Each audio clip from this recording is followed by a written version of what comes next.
అనగనగా సువర్ణపురం అనే ఓ అందమైన రాజ్యం ఉండేది. ఆ రాజ్యాన్ని ధర్మవంతుడైన విక్రమవర్మ అనే రాజు పరిపాలించేవాడు. ఆ రాజ్యంలోని ప్రజలు రాజుని దేవుడిలా కొలిచేవారు. రాజుకు 2 కుమార్తెలు. రాజు తన 2 కుమార్తెలతో, తన భార్యతో చాలా సంతోషంగా గడిపేవాడు. ఒకరోజు రాజు తన రాజ్యంలోని పరిస్థితులను స్వయంగా తెలుసుకోవడానికి, రాజ్యం అంతా చూసి రావడానికి గుర్రం మీద బయలుదేరాడు.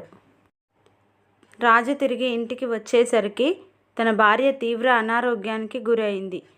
తన భార్య పరిస్థితి చూసి రాజు చాలా బాధపడ్డాడు.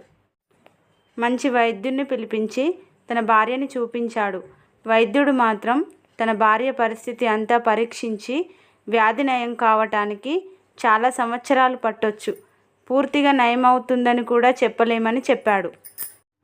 వైద్యుడి మాటలకు రాజు చాలా కృంగిపోయాడు. కానీ తన మనసుకు నచ్చజెప్పుకొని ధైర్యం తెచ్చుకున్నాడు. ఎన్నాళ్ళకైనా తన భార్య మంచిగా కోలుకుంటుందని మనస్ఫూర్తిగా నమ్మాడు. మనసులో ఎంత బాధ ఉన్నా కూడా అది వ్యక్తిగతమైనది అనుకొని రాజ్యాన్ని పరిపాలించడం మాత్రం ఆపలేదు. కొన్ని సంవత్సరాల తర్వాత ఒకరోజు రాజు తల్లి ఇలా చెప్తుంది: నీ భార్య కోలుకుంటుందో లేదో కూడా నమ్మకం లేదు, అందుకే నువ్వు 2వ పెళ్లి చేసుకోమని చెప్తుంది. అందుకు రాజు ఒప్పుకోడు. నాకు 2వ భార్య వస్తే నా పిల్లలకు సవతి తల్లి అవుతుంది, నా పిల్లలని హింసించే ప్రమాదం ఉంది అని చెప్పాడు. అయినా కూడా వాళ్ళమ్మ వినకుండా నువ్వు 2వ పెళ్లి చేసుకోవాల్సిందే అని బలవంతం చేసింది. రాజు మాత్రం ఒప్పుకోలేదు. రాజు మాత్రం తన భార్యను చూస్తూ రోజూ బాధపడేవాడు. రోజుకు ఒక్కసారైనా తన గదిలోకి వెళ్ళి ధైర్యం చెప్పేవాడు. రాజు తల్లి మాత్రం రాజుతో ప్రతిరోజు గొడవ పడేది 2వ పెళ్లి చేసుకోమని. పిల్లలను అర్థం చేసుకునే అమ్మాయిని వెతికి తెస్తానని రాజును బ్రతిమాలేది. కొంతకాలానికి తల్లి మాటలతో విసిగిపోయిన రాజు తన 2వ పెళ్లి గురించి ఆలోచనలో పడ్డాడు. ఇక చేసేదేమీ లేక అమ్మ చెప్పిన మాట వినాలనుకున్నాడు. రాజు తల్లి తను ఒక మంచి రాకుమార్తెను చూసి రాజుకు 2వ పెళ్లి చేసింది. కొంతకాలం రాజు 2వ భార్య పిల్లలని, భర్తని, అత్తని, తన సవతిని కూడా బాగానే చూసుకునేది.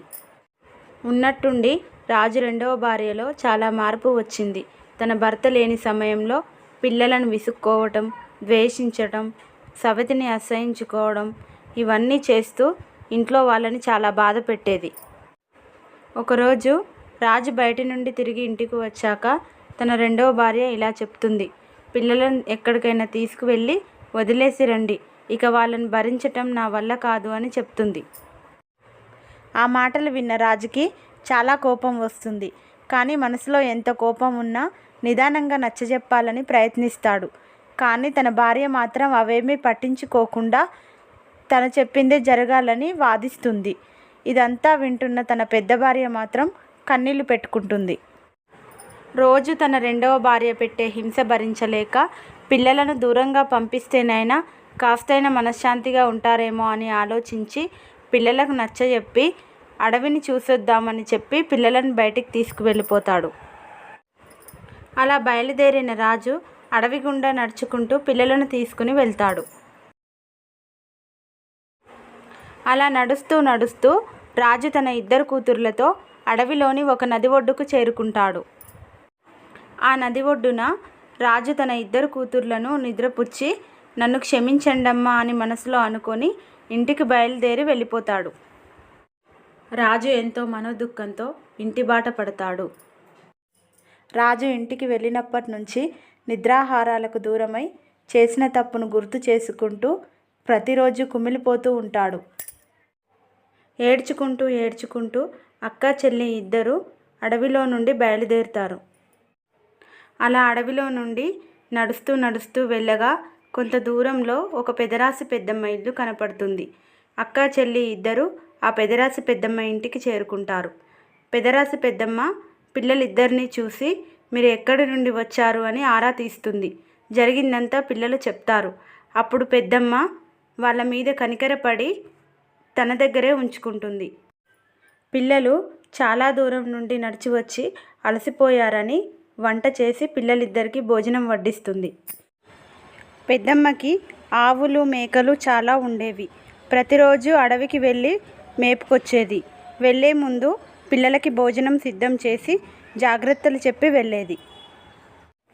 పెద్దమ్మ ప్రతిరోజు తనకున్న పశువులని, మేకలని, గొర్రెలని తీసుకువెళ్ళి అడవిలోని మేపుకొని తిరిగి ఇంటికి వచ్చేది. కొంతకాలానికి రాకుమార్తెలిద్దరూ పెరిగి పెద్దవారు అవుతారు. ఒకరోజు పెద్దమ్మ వారితో ఇలా అంటుంది, మిమ్మల్ని చిన్నప్పటి నుండి పెంచి పెద్ద చేశాను. ఇప్పుడు పెళ్ళిడికొచ్చారు. మీకు మంచి సంబంధం చూసి పెళ్లి చేస్తే నా బాధ్యత తీరిపోతుందమ్మా అంటుంది. అందుకు రాకుమార్తెలిద్దరూ మీ ఇష్టం పెద్దమ్మ అని చెప్తారు. పెద్దమ్మ రాకుమార్తెలిద్దరికీ పెళ్ళిళ్ళు చేసి ఆశీర్వదిస్తుంది. రాకుమార్తెలు మాత్రం తన అమ్మా నాన్న గుర్తుకు వచ్చి వెళ్ళి వారిని కలవాలి అంటారు. అందుకు పెద్దమ్మ ఒకరోజు వీలు చూసుకుని వెళ్దాంలే అని చెప్తుంది. ఒకరోజు పెద్దమ్మ రాకుమార్తెలిద్దరినీ తీసుకుని వారి భర్తలను కూడా తీసుకుని అడవి గుండా ప్రయాణం చేస్తూ సువర్ణపురం చేరుకుంటుంది. అక్కడ రాజు ఇంటికి వెళ్తుంది. పెద్దమ్మ రాకుమార్తెలతో రాజు ఇంటికి చేరేసరికి పరిస్థితి దారుణంగా ఉంటుంది. రాజు కూడా మంచాన పడి తన రెండవ భార్యతో హింసలు పడుతూ ఉంటాడు.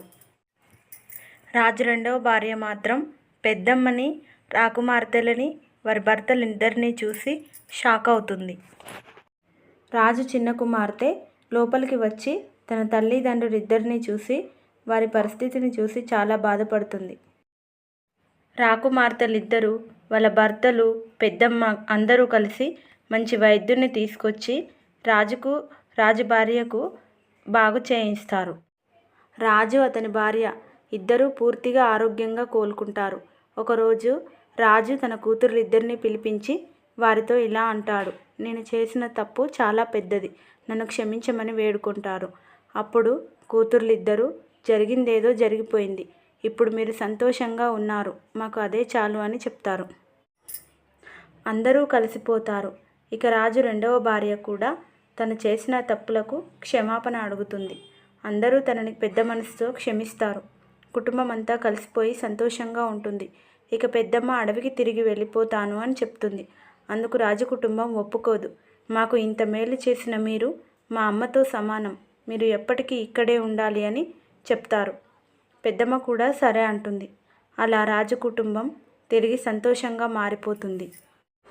ఈ కథలోని నీతేమిటంటే, ఒకరు చెప్పిన మాట విని తప్పుడు నిర్ణయాలు తీసుకోవడం వల్ల జీవితమే తలక్రిందులవుతుంది. ఏదైనా బాగా ఆలోచించి మన మనస్సాక్షి చెప్పిందే చేయటం ఉత్తమం.